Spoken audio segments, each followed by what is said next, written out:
અનંત ઉપકારી ચરમ તીર્થનાયક પરમાત્મા મહાવીરદેવ દીપાવલીની મધ્યરાત્રિ નિર્વાણ પદને પ્રાપ્ત કરતા પહેલા ઇતિહાસ એવું બતાડે છે કે પરમાત્માએ ઉત્તરાધન સૂત્રનું સર્જન કર્યું. ચાતુર્માસ દરમિયાન દૈનિક પ્રવચનોની અંદર આપણે ઉત્તરાધન સૂત્રના સ્વાધ્યાયનો વિચાર કરેલો હતો. જે કોઈ વિચાર પરમાત્માએ બતાડ્યા છેલ્લા બતાડ્યા, અને છેલ્લા એટલા માટે બતાડ્યા કે જાણે કે પરમાત્મા એમ કહેતા હોય કે હવે પછી કાયમને માટે પ્રભુ સદાને માટે ચલા જાય છે. મેટર ઓફ નો રિટર્ન, પાછા ક્યારેય આવવાનું જ નથી. આ પાછા ક્યારેય નથી આવવાનું. તીર્થંકર દેવોની આ એક વિશેષતા હોય છે, અને વિશેષતા હોવાના કારણે જૈન પરંપરા અને અજૈન પરંપરાની આ જ મોટામાં મોટો એક ડિફરન્સ ચાલે છે. અજૈન પરંપરામાં એવું થાય છે કે ઈશ્વર એકલા હતા, એગોહમ બહુશ્યામ, એવું ઈશ્વરને ભાવ થાય છે. હવે અજૈન પરંપરાની વ્યવસ્થા છે એટલે એના આધારે હું આ વાત મૂકું છું. આવું બને ન બને એની ચર્ચા અત્યારે આપણે કરવી નથી, પણ જૈન દર્શન અને અજૈન દર્શન ક્યાં આગળ ડિફર થાય છે? સામાન્ય રીતે બંને દર્શનો મોક્ષને માને છે. જે ભારતીય પરંપરામાં છે બધા જ મોક્ષને માને છે. હિન્દુ શબ્દનો અર્થ જ વેદો પુરાણોની અંદર મુકાયેલો છે, જે એક ભાવથી બીજા ભાવની અંદર હિંડ્યતે ભવાદ ભવમ ઇતિય મન્યંતે સહિંદવ હિંડ્યંતે ભવાદ ભવમ. એક ભાવથી બીજા ભાવની અંદર જવું પડે છે એવું જે માને છે એ બધા હિન્દુઓ છે. ઇસ્લામ કે કુરાન, બાઇબલ આ વાત માનતું નથી. એ લોકો એમ જ કહે છે કે મૃત્યુ થઈ જતાની સાથે સમાપ્ત થઈ જાય છે, પછી નવી ભૂમિકા ઊભી થતી હોય છે. આત્મતત્વ જેવું એ લોકો જલ્દી વિચારવા માંગતા નથી, અને માટે જ એ લોકો એમ કહે છે કે આ ફ્રેશ જિંદગી મળી છે, મળેલી એ ફ્રેશ જિંદગીને ભોગવી લો, પછી જે થવાનું હશે તે થશે, પડશે એવા દેવાશે. ભારતીય પરંપરા એ વાત માનવા માટે તૈયાર નથી. કોઈ પણ ભારતીય પરંપરા, પછી બૌદ્ધ દર્શન હોય, વૈદિક દર્શન હોય, વૈશેષિક દર્શન હોય, કોઈ પણ દર્શન હોય, પણ એ બધા જ એમ કહે છે કે એક ભાવમાંથી બીજા ભાવની અંદર જવું પડે છે. કારણ કે ભારતીય પરંપરા એક વાત બહુ સ્પષ્ટ માને છે કે શરીર અને આત્મા આ બે એક નથી, અલગ છે.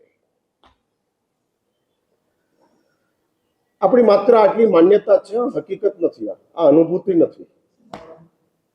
માન્યતા જુદી ચીજ છે, અનુભૂતિ જુદી ચીજ છે. હા હા એવું માન્યતા છે. હા એટલે સિગરેટ પીનારા એવું માને તો છે જ કે સિગરેટ પીવી એ આરોગ્ય માટે નુકસાનકારક છે, પણ એવી અનુભૂતિ નથી.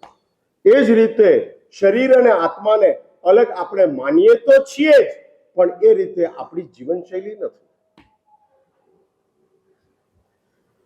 સમજ્યા મારી વાત? શરીર બગડે એની વધારે ચિંતા કે કપડા બગડે એની વધારે ચિંતા? હા, તો સામાયિકમાં હું કેમ બેઠા છું? સમજદાર માણસ એમ કે છે કે જે વધુ નજીક હોય એને સાચવો. કપડા કરતા શરીર વધુ નજીક છે તો શરીરને સાચવો. કપડા તો ધોવાઈ જશે, બગડેલા શરીરને કેવી રીતે સીધું કરવું? હા, 8 દાડા લાગ્યા ત્યારે માંડ ઠેકાણું પડ્યું. હા, અને આ મટીરિયલ એવું છે કે રિપેર જ કરવું પડે, રિપ્લેસ ના કરાય. હા હા, રિપ્લેસ ના કરાય. કપડા બગડ્યા હોય તો રિપ્લેસ કરાય, શરીર બગડ્યું શું કરવું? મહેન્દ્રભાઈ નું હું લઈ લઉં? એટલે આમાં રિપ્લેસ થતું નથી, આ રિપેર જ થાય, નો રિપ્લેસ. હા, એટલે એ જ ચાલે છે. રિલેશન બદલાય છે, શરીર નથી બદલાતું. અને શરીર એનું એ જ ગોઠવાયેલું છે. માટે આપણે એવું વિચારીએ કે કપડા ખરાબ થાય તો બદલાય, શરીર ખરાબ થાય તો શી રીતે બદલાય? એટલે કપડાને સાચવવાને બદલે શરીરને સાચવી. આ આપણી એક સમજ છે કેમ? કપડાથી શરીર, બોલો બોલો અરજી, જલ્દી બોલો.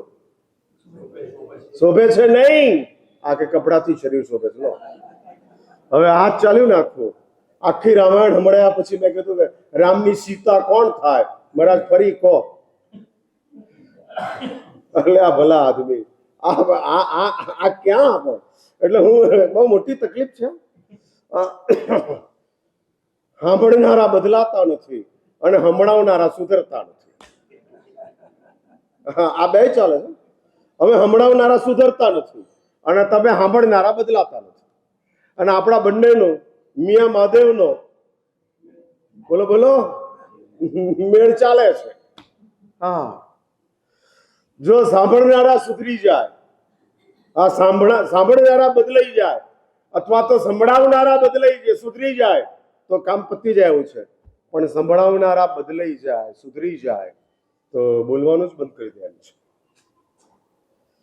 સાચું બોલો, અમે લોકો તમારી વચ્ચે બોલી શકીએ ખરા?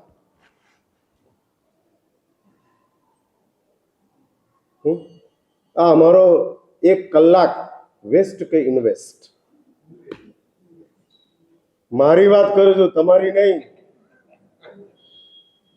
હા,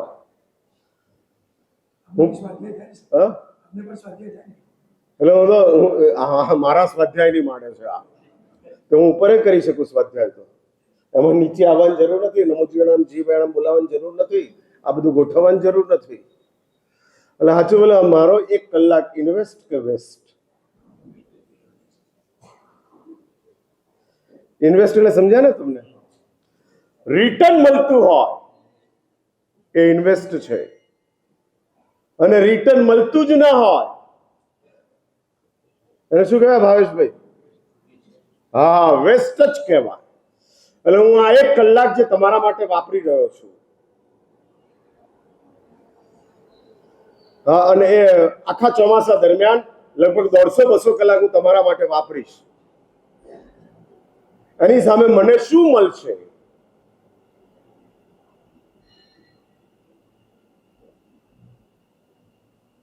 કેમ આટલા બધા ડેડ જેવા કેમ છો?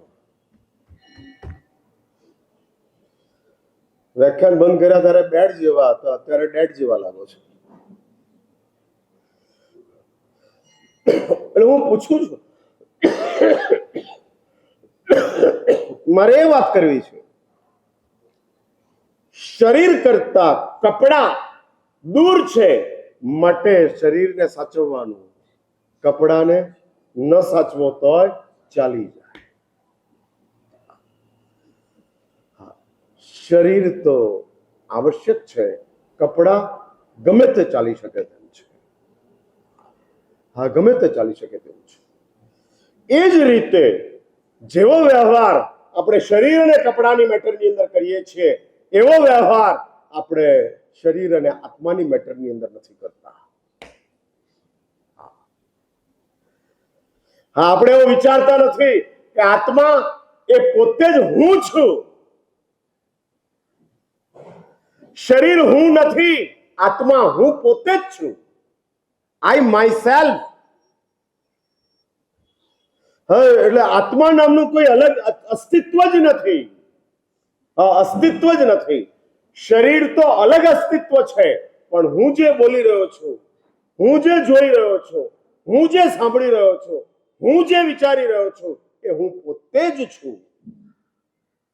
હું પોતે જ. એટલે શરીર અને આત્મા એની મેટરની અંદર, સાચું બોલો, તમારી માન્યતા કઈ? શરીર નજીક કે આત્મા નજીક?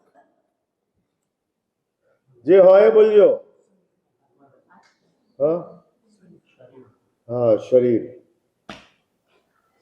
અને શાસ્ત્ર એવું લખે છે, ઇન્ટુ ઇન્વર્ટેડ કોમામાં બોલું છું, શાસ્ત્ર એવું લખે છે કે જે શરીરને આત્માની જગ્યાએ માને એ ચાર્વાક છે, એટલે કે નાસ્તિક છે. નાસ્તિક. મંદિરમાં આવનારા એ નાસ્તિક, મંદિરમાં નહીં આવનારા પણ નાસ્તિક. હા, દારૂ પીનારો પણ આતંકવાદી હોય અને નહીં પીનારો આતંકવાદી હોય.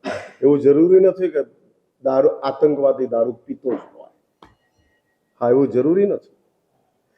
એ જ રીતે એવું જરૂરી નથી કે નાસ્તિક મંદિરે ન જ આવતો હોય.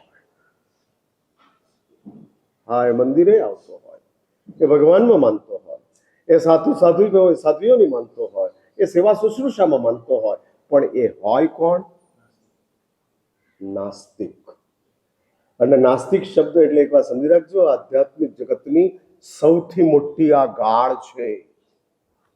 નાસ્તિક मैं आत्मा परलोक भगवान में मानता ही नहीं हूं. हाँ, नहीं मानते हो और आप ऐसे ही जीते हो. સાચું બોલો, આમ તમે તમારી જાતને આસ્તિક માનો છો કે નાસ્તિક માનો છો?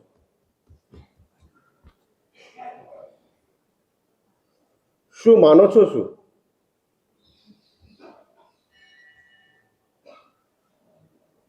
જલ્દી યાર, આસ્તિક જ માનો છો?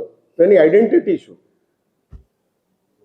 તમે તમારી જાતને આસ્તિક માનો છો, એની આઈડેન્ટિટી શું? તમે તમારી જાતને ક્વોલિફાઈડ માનતા હો તો હું પૂછું કે તમે ક્વોલિફાઈડ છો, એની આઈડેન્ટિટી શું? મારા સાહેબ, મને કોલેજની અંદરથી ડિગ્રી મળી છે, કન્વોકેશન થયું છે, અને થયેલા કન્વોકેશનની અંદર પદવીરોહ સમારોહની અંદર મને ઉપાધિ પ્રાપ્ત થયેલી છે, એટલે by default I am qualified. એ મારી આઈડેન્ટિટી છે. એ જ રીતે હું જાણવા માંગુ છું કે તમે આસ્તિક છો, એની પહેચાન શું?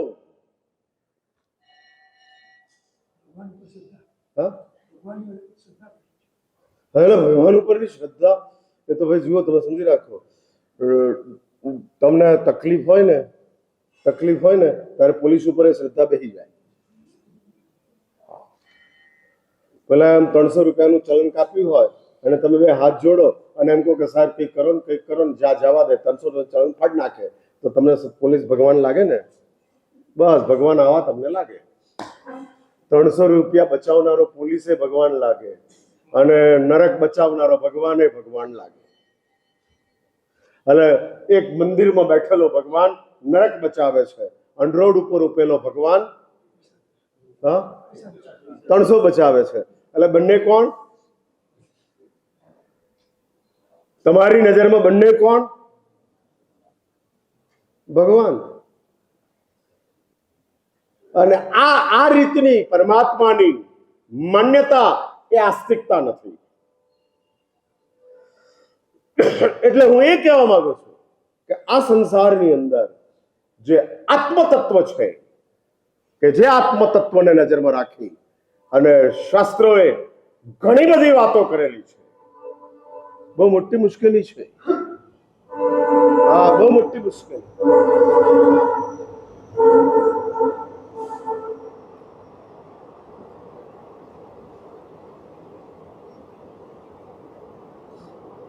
આપણે ફાઉન્ડેશન વિનાની ઇમારતો ઊભી કરતા જઈએ છીએ, અને ફાઉન્ડેશન વિનાની ઇમારતોની અંદર ઊભી કરી અને એમાં વસવાટ કરવા માટેની આપણે મોટામાં મોટી ભૂલ કરતા જઈએ છીએ. નદીના કિનારા ઉપર બાળકો ઇમારતો બનાવે ફાઉન્ડેશન વિનાની, પણ કોઈ બાળક એ ઇમારતમાં રહેવા માટે જતું નથી. બનાવે ને, નાનકડા બાળકો છે, રમતા હોય છે, માટી ભીની છે, અને ભીની માટીની અંદર ઇમારતો બનાવે છે.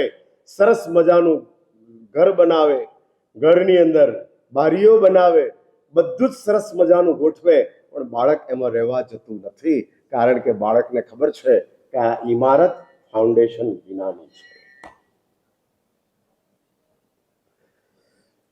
એ રીતે આપણે ઇમારત ફાઉન્ડેશન વિનાની ઊભી કરતા ગયા.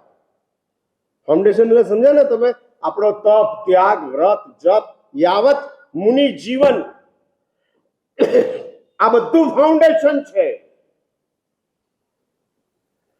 પણ ભૂલશો નહીં, આ ફાઉન્ડેશન ઇમારત વિનાનું છે. એની ઉપર કેટલો વિશ્વાસ રાખવો એ મોટામાં મોટો સવાલ છે. બહુ મોટો સવાલ છે. કેટલો વિશ્વાસ રાખવો, અને એ આપણે આના દ્વારા જ ચાલતા જોઈએ છીએ. એટલે હું એ કહેવા માંગુ છું કે આ સંસારની અંદર જૈન દર્શન અને અજૈન દર્શન, ઈશ્વરની માન્યતાની અંદર જે કાંઈ થોડો ઘણો ડિફરન્સ ચાલે છે, કારણ કે બંને માને છે ભગવાન છે, બંને માને છે આત્મમોક્ષ પ્રાપ્ત કરવો છે, અને મોક્ષની વિચારધારા, મોક્ષનું વર્ણન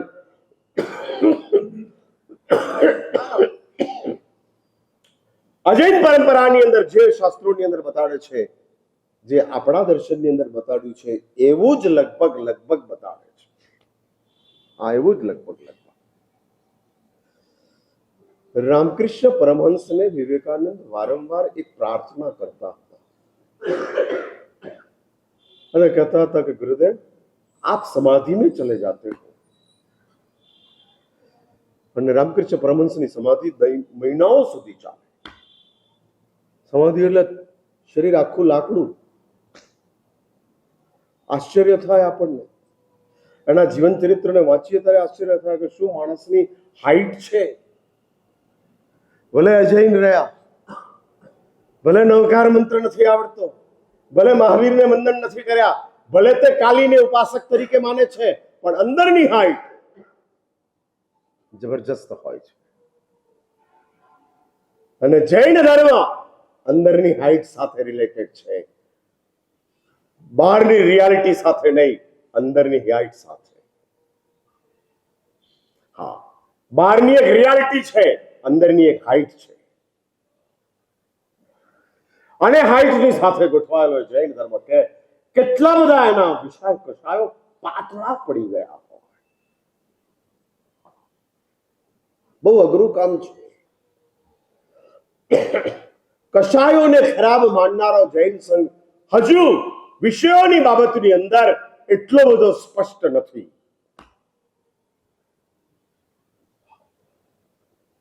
અને એટલા જ માટે આ વિષય કષાયની જે નિર્મલતા, અને મહિનાઓ સુધી સમાધિની અંદર રામકૃષ્ણના જીવનમાં લખ્યું છે 6 મહિનાની સમાધિ લાગતી, 180 દિવસ સુધી લાગતું. તમે કલ્પના કરો, 180 દિવસ ખાવાનું નહીં, પીવાનું નહીં, બોલવાનું નહીં, ઊંઘવાનું નહીં, કશું જ નહીં, લાખો કલાક. પરમ સમાધિ, પરમ સમાધિ શી રીતે મળતી હશે, કેવી એની અનુભૂતિ હશે, આ એક બહુ મોટામાં મોટો તમારા માટે નહીં, મારા માટે સવાલ છે. 6 મિનિટની આવી સમાધિ હજુ અમે લોકોએ પ્રાપ્ત કરી નથી. 6 મહિના નહીં, 6 મિનિટ. હા, 360 સેકન્ડ અમે અમારી જાતને ભૂલી જઈએ અને મચ્છર કરડતા હોય, ગમે તે થતું હોય, ખતમ, પૂર્ણ નથી. આ આપણી જીવનની ભૂમિકા છે. આ ભૂમિકા છે માણસ તરીકેના જીવનની. આ વિશેષતા છે. દડા દડી, ભાગા ભાગી, આ તો દેવોની દુનિયાની અંદર ખૂબ ચાલી શકે તેવું છે, પણ બેસવાની તાકાત માત્ર માણસની પાસે છે.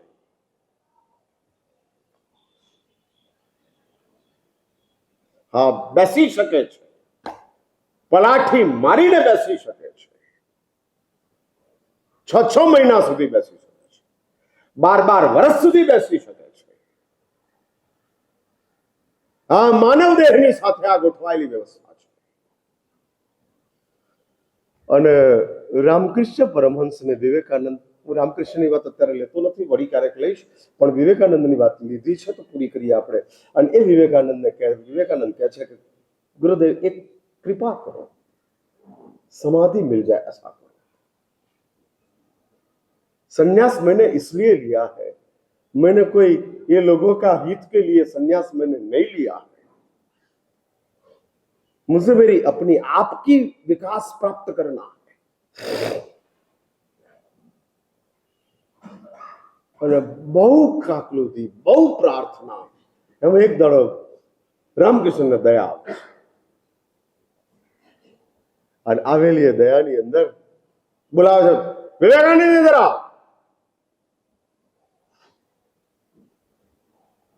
અને માથા પર હાથ મૂકી દે છે. આ હાથ મૂકતાની સાથે જ પાવરલેસ ચાર્જર, હા કોર્ડલેસ ચાર્જર સીધું મૂકી દીધું અને સમાધિ. 3 કલાક 4 કલાક પસાર થઈ ગયા. વિવેકાનંદ લાકડું. આ ગુરુઓની પાસે આવી એક અદ્ભુત સિદ્ધિઓ હતી કે જે સિદ્ધિઓના કારણે આ તાકાત પ્રાપ્ત થઈ જતી હતી, મળી જતું હતું. મેળવવા માટેની કોઈ મહેનત કરવાની નથી, મળી જાય છે. તીર્થંકર દેવો ગણધર ભગવંતના માથા ઉપર વાસક્ષેપ નાખે છે અને એક જ ક્ષણની અંદર સમગ્ર દ્વાદ શાંગી પ્રગટ થઈ જાય છે. આ કયો ચમત્કાર! સમગ્ર દ્વાદ શાંગી, જે ઇન્દ્રભૂતિને નવકાર નહોતો આવડતો અને માત્ર પ્રભુએ વાસક્ષેપ નાખ્યો અને વાસક્ષેપ નાખવાની સાથે સમગ્ર દ્વાદ શાંગી 14 પૂર્વ એક સાથે પ્રગટ થઈ ગયા. હા, એક સાથે. કેવી રીતે બને મહારાજ સાહેબ? કોળા કાગળની ઉપર ઝેરોક્સ ને થતા કેટલો ટાઈમ લાગે?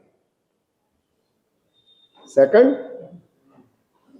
હા, આખો ને આખો કાગળ કોરો છે અને એની ઉપર આમ ઝેરોક્સ થાય છે. 1 સેકન્ડની અંદર તો આખું ઝેરોક્સ થઈને બહાર આવી જાય છે. બસ એટલી એનાથી વધુ સ્પીડથી આત્મ ચૈતન્ય પ્રભુનું ગણધરોના આત્મ ચૈતન્યની અંદર સંક્રામિત થાય છે અને પ્રભુના આત્માની અંદર અર્થથી રહેલી સમગ્ર દ્વાદ શાંગી સીધી ટ્રાન્સફર થાય છે ડાયરેક્ટ. આ સિસ્ટમ છે અને ટ્રાન્સફર થયેલી દ્વાદ શાંગી. પ્રભુએ તો અર્થ આપ્યા પણ ગણધરોએ તો કમાલ કરી અને અર્થના સૂત્રો રૂપે સ્થાપિત કર્યા. સમજદારને માટે, જ્ઞાનીને માટે અર્થ આસાન છે, સૂત્ર દુષ્કર છે. હા, દુષ્કર છે. અને સૂત્ર આના સમર્પણ કરતા ગયા, સૂત્ર આપતા ગયા. હા, અઘરું કામ છે. કોઈ મને એમ કે મહારાજ 1000 ગાથા ગોખો, અઘરું છે, પણ 1000 શ્લોકનો અર્થ કરો, હું આસાનીથી કરી નાખું. ઘણા ગણધર ભગવંતોએ આવું કઠોર કામ જે તીર્થંકર દેવો નથી કરતા એ કામ ગણધર ભગવંતો કરે છે અને સૂત્રોનું સર્જન કરતા જાય છે જેના દ્વારા અર્થ બંધાયેલા રહે છે. હા, સૂત્ર ન હોય તો અર્થ ફેલાઈ જાય. સૂત્ર છે માટે અર્થ બંધાયેલો રહે છે. નમસ્કાર કરું છું, આ તો અર્થ થયો, પણ આ અર્થ કોને બંધાયેલો છે? નમો શબ્દની સાથે બંધાયેલો છે. પણ નમો જ ના હોત તો નમસ્કાર કરું છું એ કોની જોડે બંધાત? એટલે એક વાત સમજી રાખજો, અર્થને પણ બાંધવાની તાકાત સૂત્રની છે અને એ તાકાતની સાથે આ આગળ જે બતાડતા જાય છે એ બતાડેલી વાતોની અંદર હું એ કહેવા માંગુ છું કે આવી જે આપણી ભૂમિકા છે, કોઈક લક્ષ્યને ઊભું કરો. મેં આ વાત પ્રવચનની અંદર કહેલી હતી, ધર્મ એટલે ક્રિયા નહીં, ધર્મ એટલે લક્ષ્ય. અહીં મારી કેટલીક વાતો છે ને પંચલાઈનની જેમ મગજમાં રાખજો. 9 લાખ નવકાર એ ક્રિયા છે, 9 લાખ નવકારનું લક્ષ્ય એ ધર્મ છે. સાચું બોલો, નવકાર અઘરો છે કે લક્ષ્ય અઘરું છે? એ આજે સમજાયું ને? આજ સુધી તો નૌકાર જ અઘરો લાગતો હતો ને. હા, માસ્કમણ અઘરું કે લક્ષ્ય અઘરું? હા, તમે પ્રભાવનો કોને આપો છો? લક્ષ્ય વાળાને આપો છો કે માસ્કમણ વાળાને આપો છો? તો પ્રભાવના સાચી કે ખોટી?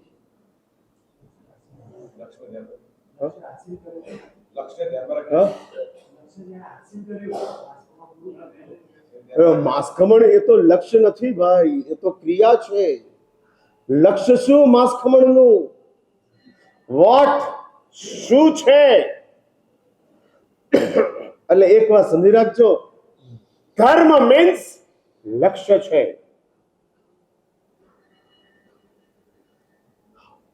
અને લક્ષ્ય કઈ ચીજ છે? શું પ્રાપ્ત કરવું છે? માત્ર 30 ઉપવાસ જ કરવા છે? તો એ તો ઘણા કરી નાખે છે.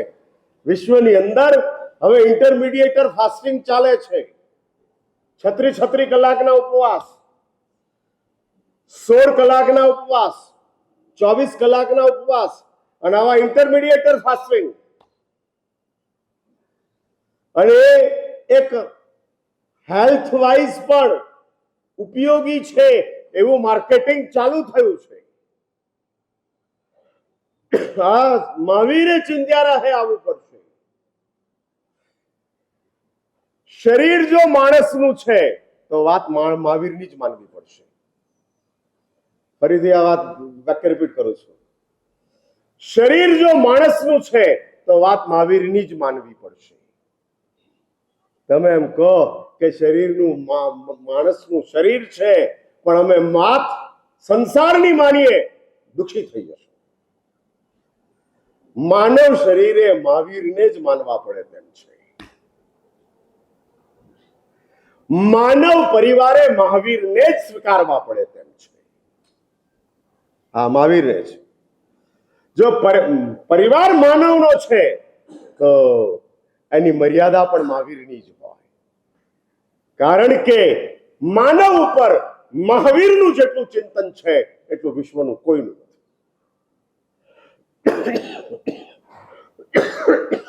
કોઈનું નથી. એટલે આ વાત સમજી રાખજો. શરીર માનવનું તો વાત માનવ, પરિવાર માનવનો તો મર્યાદા માનવ. હા, મર્યાદા માનવ. અને એ જ રીતે આપણી પાસે વ્યવસ્થા માનવની તો આસ્થા મહાવીર. તમે એમ કહો કે વ્યવસ્થા માણસની છે પણ અમારી આસ્થા દુનિયાભરની છે, નહીં ચાલે. મહાવીરની જ આસ્થાને તમારે સ્વીકાર કરવી પડશે. કારણ કે મહાવીરની આસ્થાની અંદર જેટલી ફ્લેક્સિબિલિટી છે એટલી બીજી કોઈ આસ્થાઓમાં ફ્લેક્સિબિલિટી નથી. નાસ્તિકને પણ ધર્મી કહેવાની તાકાત ભગવાન મહાવીરમાં છે. દુશ્મનને પણ પોતાની સાથે રાખવાની તાકાત પરમાત્મા મહાવીરની છે. હું એ વાત કરું છું, હું પેલા વિવેકાનંદની વાત કરતો હતો અને 4 કલાક સમાધિની અંદર ગયા પછી રામકૃષ્ણ પાછા વિવેકાનંદની પાસે જાય છે, માથા ઉપર હાથ મૂકે છે, આંખ ખુલી જાય છે અને વિવેકાનંદ રડવા માંડે છે. એમણે વિવેકાનંદે ખુદે પોતાના અનુભવોમાં લખ્યું છે. અને વિવેકાનંદ રડવા માંડે છે અને લખે છે, વિવેકાનંદ रामकृष्ण पग पकड़ी ले છે અને કહે છે, गुरुदेव क्यों वापस बुलाया, क्यों बुलाया, कितनी मजा थी, कितना निजानंद था, कितना निजानंद था. आई कांट एक्सप्लेन, मैं ये बात वर्णन नहीं कर सकता हूं, बहुत आनंद में था, क्यों वापस आया.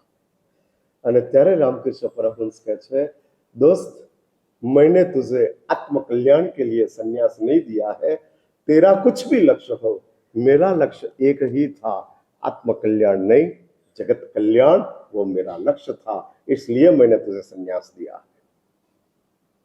और तू आत्म साधना में लग जाएगा तो ये दुनिया के मानवों का कौन उद्धार करेगा? हाँ, कौन उद्धार करेगा? नहीं हो सकता. રસોઈયો માંસખમણ કરે તો બધા ભૂખ્યા રહે, એટલે રસોઈયાએ માંસખમણ ન કરાય, બીજાને માંસખમણ કરાવાય. એ જ રીતે વિવેકાનંદ રામકૃષ્ણ કહે છે, નહીં તેરે લીએ પર કલ્યાણ વહી તેરા મિશન है. આ મિશન મકસદ है, उसको तो छोड़ नहीं सकता. હું એ વાત કરું છું, જૈન દર્શન અને અજૈન દર્શનની ઈશ્વર તરીકેની જે માન્યતાઓ છે, કે જે માન્યતાઓની અંદર અજૈન દર્શન એવું માને છે, અજૈન દર્શનની એવી એક ભૂમિકા છે અને કહે છે, એગોહમ બહુશ્યામ, मैं अकेला हूं. ભગવાનને લોનલીનેસ ફીલ થાય છે, એકોર્ડિંગ ટુ અજૈન પરંપરા. હું એકલો જ છું અને એમાં ભગવાનને ભાવના થાય છે બહુશ્યામ, ઘણો થઈ જાય. અને માટે ઈશ્વરે જગતનું સર્જન કર્યું, એવું અજૈન પરંપરા કહે છે. અને ત્યાર પછી પરમાત્માનું શાસન આવીને કહે છે, ના, હું ઘણા છું માટે એક થઈ જાઓ, અનંત છું, અનંત છું. ભાઈ સાચું બોલો, આમ આપણા ભવોની સંખ્યા વધારે કે જીવોની સંખ્યા વધારે?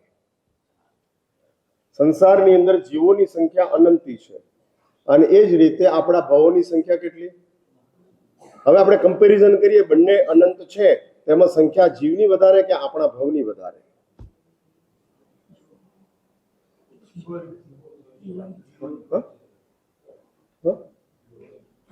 તમે થોડો ભૂલો છો. તમારા પોતાના જ ભવોની સંખ્યા જીવોની સંખ્યા કરતા વધારે છે.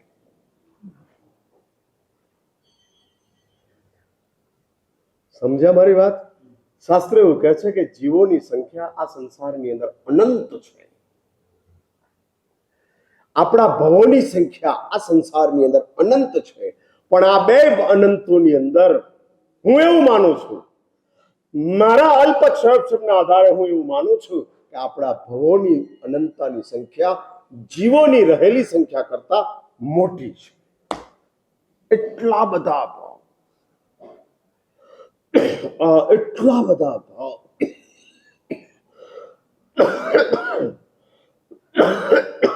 આપણા આત્માએ આ સંસારની અંદર પસાર કરી દીધા. સંસાર નાનો, સંસાર એટલે માત્ર 14 રાજલોક, અને 14 રાજલોકના નાનકડા સંસારની અંદર આપણા આત્માએ અનંતા અનંતા અનંત ભાવ કરી નાખ્યા.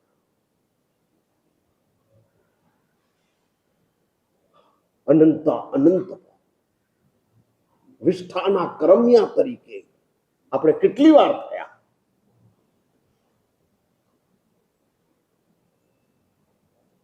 વિષ્ઠાના કરમ્યા તરીકે કેટલી વાર, દરેક યોની કેટલી વાર, કઈ ભાવ પરંપરા,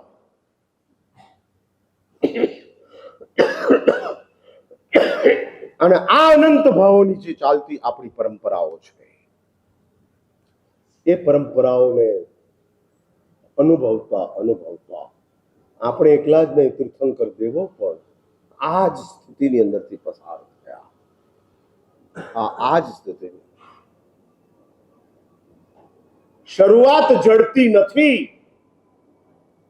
એ બરાબર છે, પણ જેને પોતાનો અંત દેખાયો એ વિતરાગતાને પ્રાપ્ત કરી ચૂક્યા, અને વિતરાગતાને પ્રાપ્ત કરવા દ્વારા એમણે પોતાના ભાવ ભ્રમણ જે ભૂતકાળ પસાર કર્યો છે, એ પસાર થયેલા તે ભૂતકાળને જોઈ તીર્થંકર દેવોના આત્માની અંદર જે આમ કરુણા સ્પાર્ક થાય છે, જાગૃત થાય છે. એ કરુણા શી રીતે જાગૃત થાય છે? આજે હું આની પર વિચાર કરતો હતો, કરુણા એઝ સચ કેવી રીતે તીર્થંકર દેવોના આત્માની અંદર આપણામાં કરુણા જાગૃત થાય છે. કરુણા કેવી રીતે ઉત્પન્ન થાય છે, શું બને છે કે જે બનવાના કારણે આવી એક સ્થિતિનું સર્જન થાય છે અને સર્જન થયેલા એ સર્જનની અંદર જગતના તમામ જીવો એના માટેની એ કરુણા ફેલાતી જાય છે. એવું શું બને છે? અને ત્યારે શાસ્ત્રો કહે છે કે તીર્થંકર દેવોનો આત્મા અચર્માવર્તની અંદરથી ચર્માવર્તની અંદર આવે, ચર્માવર્તની અંદરથી માર્ગાનુસારિતાની અંદર આવે, માર્ગાનુસારિતાની અંદરથી સમ્યક દર્શનની ભૂમિકાની અંદર આવે અને એની સાથોસાથ એને પોતાના ભૂતકાળ અને પોતાના ભૂતકાળની સાથે પોતાની સાથે રહેલા અનંતા જીવોનો ભૂતકાળ જીવંત થતો જાય. હા, જીવંત થતો જાય. એક વાત સમજી લેજો, ભૂતકાળ જીવંત ન થાય ત્યાં સુધી કરુણા જાગૃત ન થાય.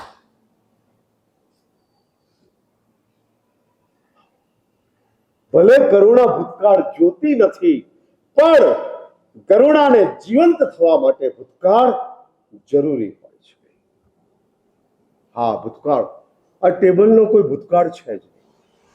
આ ટેબલ છે કાયમને માટે, જડ જ છે અને જડ હોવાના કારણે એનો ભૂત, ભાવિ, વર્તમાન ત્રણેય કોમન છે અને માટે આ ટેબલ કાયમને માટે જડ તરીકે છે.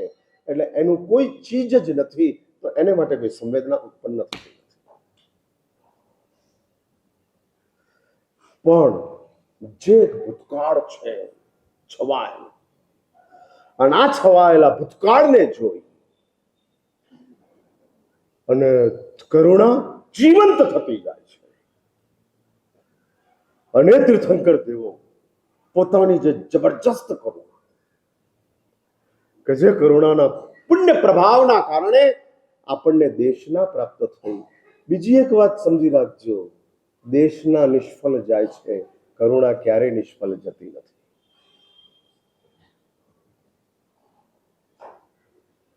ક્યારેય નિષ્ફળ નથી જતી. તમને પૂછો, મારા સાહેબ કેમ કહો છો આવું? દેશના નિષ્ફળ જાય એના તમારી પાસે દ્રષ્ટાંત છે. કરુણા નિષ્ફળ ગઈ એવું કયું દ્રષ્ટાંત તમે મને આપી શકો તેમ છો? કોને કે મારા સાહેબ સંગમને પ્રભુ કાંઈ જ ન આપી શક્યા, પ્રભુની કરુણા નિષ્ફળ ગઈ.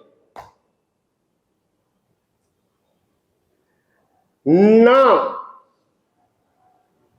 પ્રભુની કરુણા સંગમને કાંઈ નહીં આપી શકવા છતાંય પોતાને જે આપી ગઈ. હા, પોતાને જે આપી ગઈ. કરુણા દુનિયાને ના આપી શકે, પણ સ્વને તો જરૂર આપી શકે છે. હા, જરૂર આપી શકે છે. હા, જરૂર. એ સામર્થ્ય છે, આ એ તાકાત છે. ભાઈ, તમે કીડીને બચાવવા ગયા પણ બચી ના શકી, ત્યારે શાસ્ત્રો કહે છે કીડી ન બચી એનું અલ્પ આયુષ્ય, પણ ન બચાવવા માટેનો કરેલો પ્રયત્ન એ તારી કરુણા બચી ગઈ. અને બચાવ માટે જ ભગવાન સુધર્મા સ્વામીજી મહારાજ ઉત્તરાધ્યન સૂત્રના પહેલા જ શ્લોકની અંદર જે શરૂઆત કરે છે, મેં તમને કીધું હતું કે આ ઉત્તરાધ્યન સૂત્ર એ અલૌકિક સૂત્ર છે. કારણ કે 23 તીર્થંકર દેવોના દ્વાદશાંગીની અંદર ઉત્તરાધ્યન સૂત્ર નહોતું. આપણે વ્યવહારથી આ વાત કરીએ છીએ. પરમાત્મા મહાવીર દેવે આ ઉત્તરાધ્યન સૂત્રને સ્પેસિફિકલી આપણી સમક્ષ રજૂ કર્યું. સામાન્ય રીતે તીર્થંકર દેવો દ્વાદશાંગીની અંદર સૌથી પહેલા પોતાનો જે સાધના કાળ અને સાધના કાળની અંદર જે રીતે પરમાત્મા પોતાની જીવન શૈલીને આગળ વધારી, એ આખાને આખું પહેલા આગમની અંદર મૂકતા જાય છે. માટે જ પહેલા આગમનું નામ છે આચારાંગ. અને આચાર બતાડતા જાય છે, મૂકતા જાય છે. અને આ ઉત્તરાધન સૂત્ર ભૂતકાળની અંદર મેં આ વાત કરેલી, ફરી હું આજે એનું અનુસંધાન લઉં છું. અને એ ભૂતકાળની અંદર પરમાત્મા મહાવીરના નિર્વાણ પછી ધારો કે જંબુ વગેરેની દીક્ષા થઈ, તો જંબુ વગેરેને ભગવાન સુધર્મા સ્વામીએ આચારાંગ સૂત્રનો સૌથી પહેલો અભ્યાસ કરાવ્યો અને ત્યાર પછી ઉત્તરાધ્યન સૂત્ર આપ્યું, પછી સુઈડાંગ, ઠાણાંગ, સંવાયંગ બધું જ. પણ એમાંય વળી પાછી એક પરંપરા આવી અને પરમાત્માના નિર્વાણ પછી લગભગ 150 વર્ષ પછી સ્વયંભવ સુરેશ્વરજી મહારાજ આવે છે. અને તે સ્વયંભવ સુરેશ્વરજી મહારાજે પોતાના દીકરા મહારાજને માટે 10 વૈકાલિક સૂત્રનું સર્જન કર્યું. હા, દીકરાને માટે 10 વૈકાલિક બનાવ્યું અને બનાવેલા 10 વૈકાલિક સૂત્રનું સર્જન થયા પછી તે વખતના મહાપુરુષોએ હવે આ તીર્થંકર દેવોના રૂલિંગને પણ ચેન્જ કરવાની પાવર્સ સ્થવિર ભગવંતોને સોંપાયેલા છે. હા, તીર્થંકર દેવો મૂકીને ગયા છે, ગણધર ભગવંતોએ જેને ચલાવ્યું છે, પણ સ્વયંભવ સુરેશ્વરજી મહારાજ થાય છે. હા, સુધર્મા સ્વામી પછી જંબુ સ્વામી, જંબુ સ્વામી પછી પ્રભાવ સ્વામી અને પ્રભાવ સ્વામી પછી સ્વયંભવ ભગવાનની ચોથી પાટે અને સ્વયંભવ સુરેશ્વરજી મહારાજ એક 10 વૈકાલિક સૂત્રનું સર્જન કરે છે. પોતાના દીકરાને માટેની સર્જન કર્યું અને એક કરેલા 700 શ્લોક, જેની અંદર સમગ્ર મુનિ જીવનનો આચાર અને આખી એક મેન્યુઅલ મૂકી દીધી. જીવન જેટલું મૂલ્યવાન છે તો જ તે મૂલ્યવાન છે કે એની જીવન શૈલી તમારી પાસે એસ્ટાબ્લિશ થયેલી હોય. હા, એસ્ટાબ્લિશ થયેલી તો એ જીવન મૂલ્યવાન છે. ભાઈ, જીવન તો તમારું છે ને ફૂટપાથ ઉપર સુતેલાનું છે.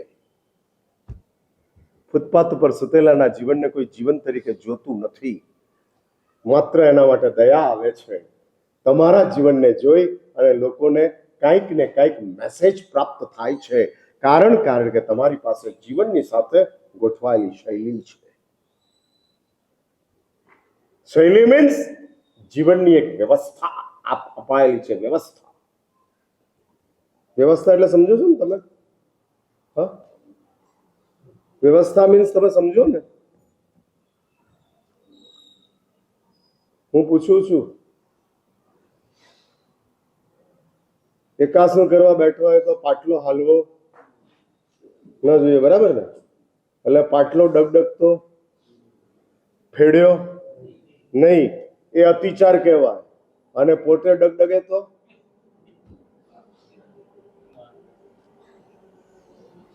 પાટલો ડગડગે તો અતિચાર અને પોતે ડગડગે તો બોલો અનાચાર. હા, એટલે આ જીવન શૈલી છે. પાટલો ના હાલે એ તો એક વિચાર છે, આપણે નથી હાલવાનું એ શૈલી છે. અને આ જીવન શૈલી 10 વૈકાલિક સૂત્રની અંદર મળ્યા પછી શાસ્ત્ર એવું લખે છે કે 10 વૈકાલિક પછી સાધુઓને, સાધ્વીજી ભગવંતોને ઉત્તરાધ્યન સૂત્રનું વાંચન, અભ્યાસ કરાવાય છે. આ ઉત્તરાધ્યન સૂત્રની અંદર ભગવાન સુધર્મા સ્વામીજી મહારાજ જે ઉત્તરાધ્યન સૂત્રનું સર્જન કરે છે એની પાછળ એમનું પોતાનું લક્ષ્ય શું છે? અહીં આગળ 2 લક્ષ્ય બતાડે છે, શ્રોતાનું અને વક્તાનું. હું જે ઉત્તરાધ્યન સૂત્રનો તમને વાંચન કરવાનો, મારું પોતાનું આની પાછળનું લક્ષ્ય શું અને સાંભળનારા તમારું શું લક્ષ્ય છે? શા માટે તમે આ ઉત્તરાધ્યન સૂત્રનું શ્રવણ કરો છો? શું એના દ્વારા તમારે પ્રાપ્ત કરવું છે? એનું નામ શાસ્ત્રોએ પ્રયોજન બતાડ્યું છે. હવે શું પ્રયોજન છે, વળી પાછા આવતીકાલે આપણે આ વિષયની અંદર આગળ વધશું. અત્યારે હું અહીંયા જ અટકું છું. પરમાત્માની કૃપાથી સ્વાસ્થ્ય અનુકૂળ છે.